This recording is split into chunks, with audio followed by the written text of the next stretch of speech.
بغض رکھنے والا، کینہ رکھنے والا۔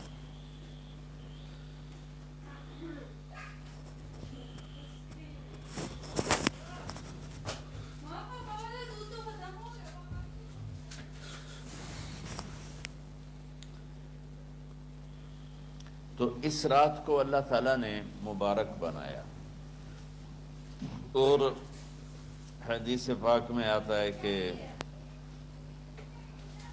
اللہ تعالیٰ اس رات میں ساری دنیا کے لوگوں کی بخشش فرماتا ہے سوائے 5 آدمیوں کی۔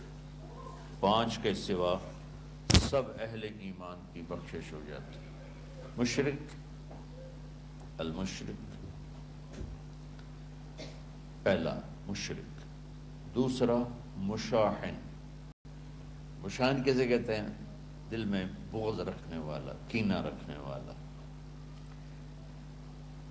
تیسرا مسبل ازارہ، اپنے پاجامے شلوار چادر کو ٹخنوں سے نیچے تک لے جانے والا، لیکن ایک شرط کے ساتھ کہ وہ تکبر کی وجہ سے، سستی کی وجہ سے ہے، غفلت کی وجہ سے ہے۔ چونکہ جب آپ نے ایک مرتبہ اس کے بارے میں بات کی تو حضرت ابوبکر صدیق نے کہا یا رسول اللہ، میری چادر، عرب چادر باندھتے تھے جیسے ہمارے پنجاب کا لباس چادر تھا، اب وہ کم ہو گئے۔ ہماری تو بزرگ عورتیں بھی اور مرد بھی سب چادر باندھتے تھے، شلوار تو کسی کو پتہ ہی نہیں ہوتا تھا ہمارے بچپن میں۔ یہ تو پھر آہستہ آہستہ جب تعلیم آئی تو شلوار دیہاتوں میں بھی اور شہروں میں عام ہو گئی۔ تو اگر وہ اس لیے لٹکا رہا ہے کہ طبیعت میں تکبر ہے، پھر اس وعید کا وہ حقدار ہے۔ اگر ویسے اس کی نیچے جا رہی ہے تو میرا مالک ایسا، وہ تو ہے ہی رحیم و کریم، ہے ہی رحیم و کریم، ہے ہی رحیم و کریم، صرف شلوار نیچے لٹکانے سے وہ اتنی شدید سزا دے۔ اگر اس کے پیچھے تکبر ہے، پھر ہے یہ، تکبر نہیں ہے تو انشاءاللہ وہ اس سے محفوظ ہوگا۔ تو اپنی چادر کو لٹکانے والا، لیکن بشرط تکبر۔ کتنے ہو گئے؟ عاق لوالدیہ، ماں باپ کا نافرمان۔ نافرمان ایسا کہ دکھ دینے والا۔ چھوٹی موٹی اونچ نیچ تو ہر بچے سے ہو جاتی ہے، نہیں، جن نے والدین کو ٹکڑے ٹکڑے کر دیا ہو اور ان کو دکھ دے دے دے دے کے ان کا سینہ چیر دیا ہو، چونکہ آپ کہتے ہیں پرزے پرزے کرنا کسی چیز کی، تو اپنے دکھ دے کر، اپنی بدتمیزی کے ساتھ اس نے ماں باپ کا دل زخمی کر دیا ہو، ایک یہ نہیں معاف ہوتا۔ 5واں مدمن خمر، مسلسل شراب پینے والا، مستقل جو شراب کا عادی ہو۔ ان 5 کو مؤخر کر دیا جاتا ہے۔ معافی نہیں ہونے کا مطلب یہ نہیں کہ اللہ تعالیٰ کبھی معاف نہیں کرے گا۔ معافی نہ ہونے کا مطلب یہ ہے کہ یہ 5 ایسے گناہ ہیں کہ اس کی وجہ سے بخشش رک جاتی ہے۔ اگر وہ شرک سے نکل آئے، وہ کینہ سے نکل آئے، وہ تکبر سے نکل آئے، وہ والدین کی نافرمانی سے نکل آئے، شراب چھوڑ دے، تو ان کی بھی بخشش ہو جاتی۔ جب کوئی توبہ کرے گا فوراً بخشش ہو جائے گی۔ نہ 15 شعبان کی ضرورت ہے، نہ لیلۃ القدر کی ضرورت ہے، نہ بیت اللہ جانے کے ساتھ توبہ کی شرط ہے۔ جہاں بھی وہ بیٹھ کے توبہ کرے گا، جس لمحے میں کرے گا، اسی وقت اس کی توبہ قبول ہوگی اور اللہ اس کے پچھلے سارے گناہوں کو معاف فرما دے گا۔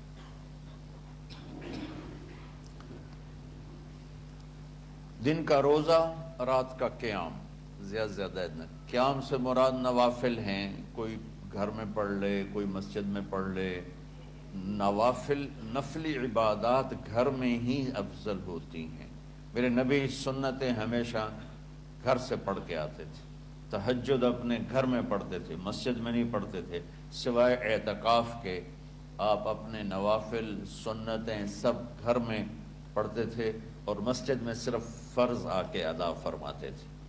اور اس کے بعد بیٹھنا ہوتا تھا تو بیٹھ جاتے تھے، اٹھنا ہوتا تھا تو اٹھ جاتے تھے۔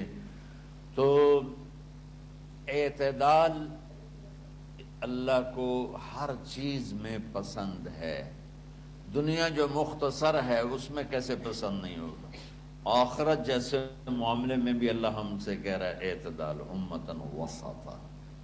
ایسے عیسائیوں کی طرح ترک دنیا بھی نہ کرو، یہودیوں کی طرح دنیا کے پیچھے نہ پڑ جاؤ، رزق حلال بھی کماؤ، اپنے بچوں کو بھی دیکھو، اپنے فرائض کو بھی دیکھو جو دنیاوی ہیں، اور اللہ سے بھی اپنا معاملہ ٹھیک کرو اور درست کرو۔ بعد کے زمانے میں صحابہ کے بعد سے ہی ایک انتہا پسندی امت میں آئی، ساری ساری رات جاگنا۔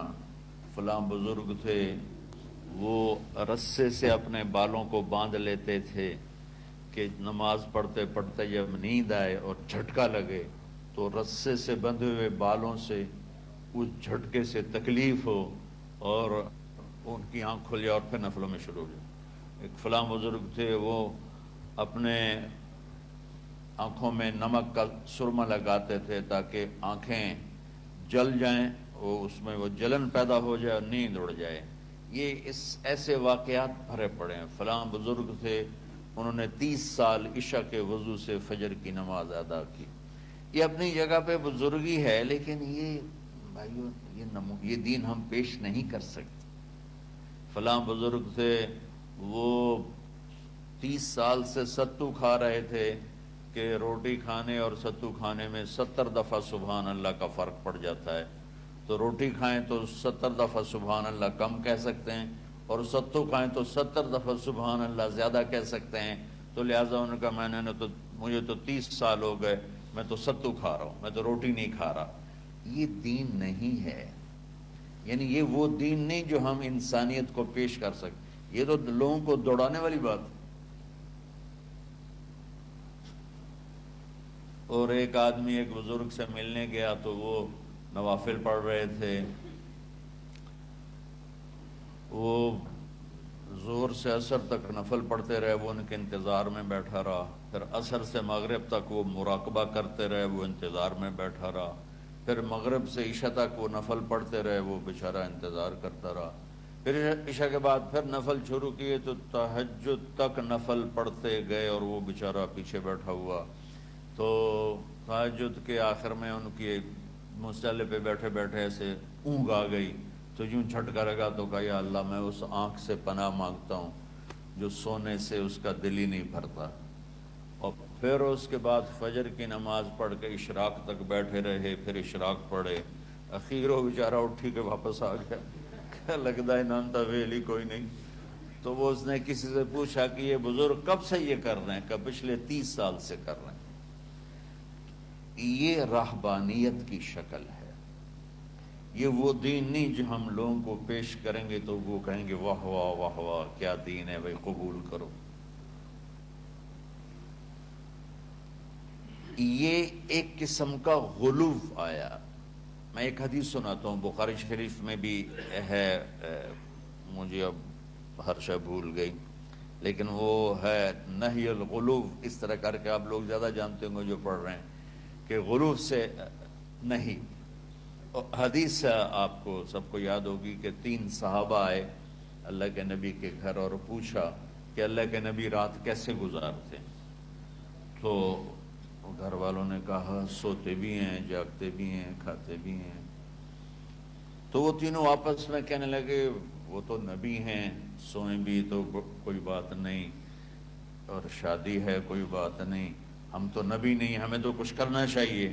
ایک نے کہا کہ میں ساری زندگی روزہ نہیں چھوڑوں گا، ایک نے کہا کہ میں ساری زندگی سوؤں گا نہیں، ایک نے کہا میں ساری زندگی شادی نہیں کروں گا۔ تو دیکھنے میں تو واہ واہ کیا بڑی بزرگی ہے بھائی، بڑے بزرگ ہیں۔ ہمارے نبی کو پتہ چلا، آپ نے تینوں کو بلا لی، کہا تم مجھ سے زیادہ اللہ سے ڈرنے والے ہو، میں تم سے انا اتقاکم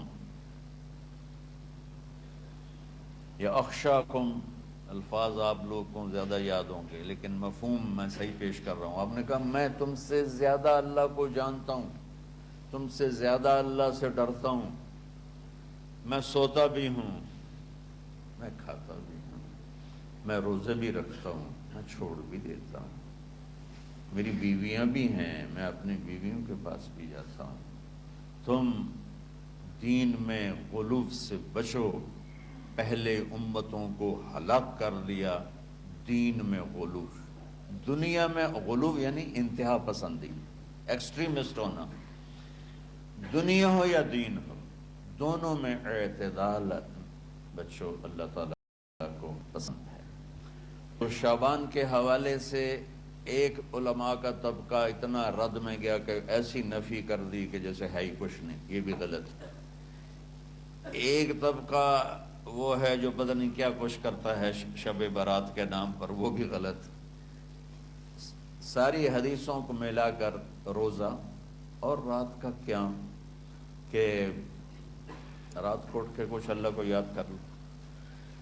اب اس آیت میں بعض مفسرین سے غالباً بھول ہوئی. حامیم والکتاب المبین انا انزلناہ فی لیلۃ مبارکۃ انا کنا منذرین فیہا یفرق کل امر حکیم امرا من عندنا انا کنا مرسلین. یہ لیلۃ القدر ہے.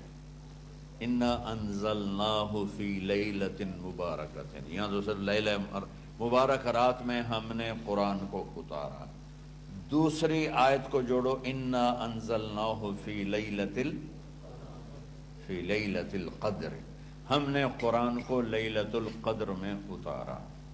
تو وہ آیت اس آیت کا ترجمہ کر رہی کہ لیلۃ مبارک سے مراد لیلۃ القدر ہے، 15 شعبان نہیں.